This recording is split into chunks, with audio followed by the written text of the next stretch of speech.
Once a giant, always a giant. For me, it's only a giant. What's up, YouTube? Diggy546. Definitely hit that subscribe button if you're new. Like the video if you like the video. And I won't tell if you click that bell.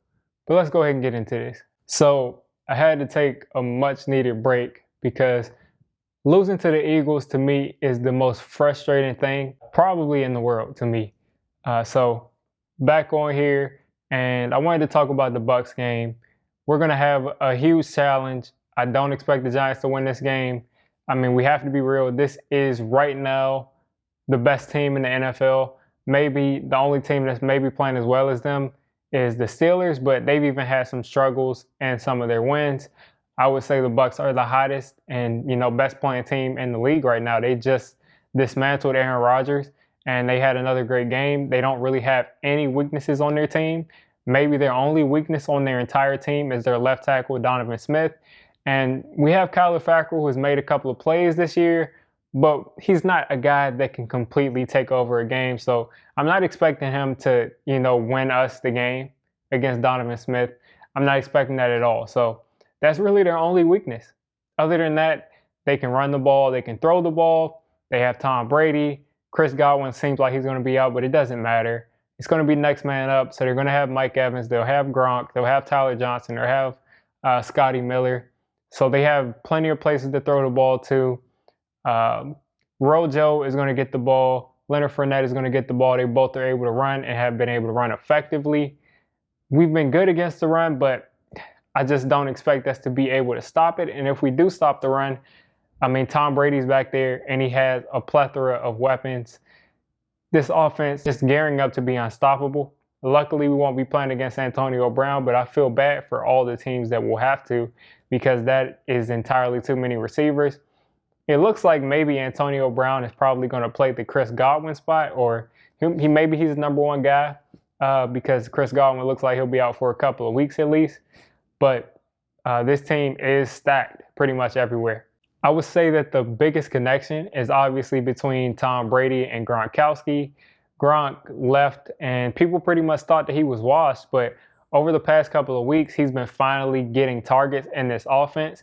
It seemed like Bruce Arians didn't really want him in the offense, but he's been getting more targets and he's being used more consistently. So Gronk looks like he's in perfect form to be that guy. I mean, I don't think he's in his prime necessarily, but he's still someone who is a very dangerous threat, especially in the red zone. I mean, he's going to be the all-time leader. He's going to be the all-time leader in tight end touchdowns for a very long time. I don't see that being broken. And if he would have been able to have a healthy career, I don't see anybody better at scoring touchdowns as far as the receiving position or tight end position. I don't see anybody better at that in NFL history. So we all knew that this team would be good on offense. We all knew that. They were good on offense last year besides the turnovers, but this year their defense has really come alive. JPP is healthy, who I've told people for years that he's still an effective player when healthy, and he's healthy this year. So JPP is there with Shaq Barrett, who was a sack leader last year. He's not having the same year that he had last year, but he's still very effective, dominant pass rusher. They've got Ndamukong Suh, who's a dominant pass rusher in the middle. He's also great at stopping the run. And they've got the tandem between Carlton Davis and Jamel Dean. Jamel Dean has been rivaling James Bradbury for how great he's playing at that cornerback position this year. He got, I think, a pick six on Aaron Rodgers. It might have been Carlton Davis. I don't remember. But Jamel Dean has been playing out of his mind this year. And we don't have the weapons to overcome great corner play. So that's going to be telling. He's probably going to lock up Darius Slayton. And if they're smart, they're going to put him on Sterling Shepard. Shepard is our best route runner, our best receiver. And if Jamel Dean has him most of the game, that's going to limit our options to be able to move the ball down the field. Now, how do we have any chances of winning? We'll have to run the ball with Devontae Freeman and Wayne Gallman. And how are we going to do that against a run defense who, if I'm not mistaken, they're probably the best in the NFL. If not, they're definitely up there. They do not allow the run at all. And with the emergence of their passing secondary, I just don't see how we're going to be able to pass it consistently either. So this game looks like this could be very, very lopsided.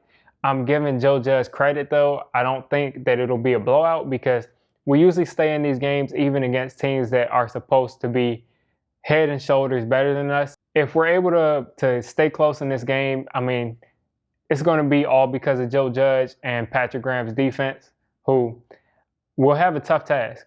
We'll definitely have a tough task. With Robert Woods and Cooper Kupp, we were able to limit them most of that game. Against the Cowboys, not so much. CeeDee Lamb ate us alive. So if we're not able to limit these guys in the secondary, it's going to be difficult. It's going to be very difficult to stay in this game. And we just want an entertaining game. I just want to see more progression. I want to see Daniel Jones be more efficient. I want to see no turnovers, which seems impossible at this point because if Daniel Jones doesn't turn the ball over himself, Evan Ingram is going to do it himself. So we'll see how this goes. This is my first preview. It's all the way, Monday Night Football. So I can see myself making probably another video about this game before it starts. But should be an entertaining game one way or another. There's definitely going to be some scoring, at least on the Buccaneers side. My question is the Giants offense going to be able to score with them? Are they going to be able to make it a competitive game? And is the defense going to be able to limit Tom Brady in this offense to make it a competitive game that way? So, like I said, I just want to see progression. You guys let me know what you think down in the comments. So if you made it this deep into the video, definitely hit that subscribe button. I make Giants content, NFL content, so all NFL fans are welcome here. And until next time, it's Diggy546, and I'm out.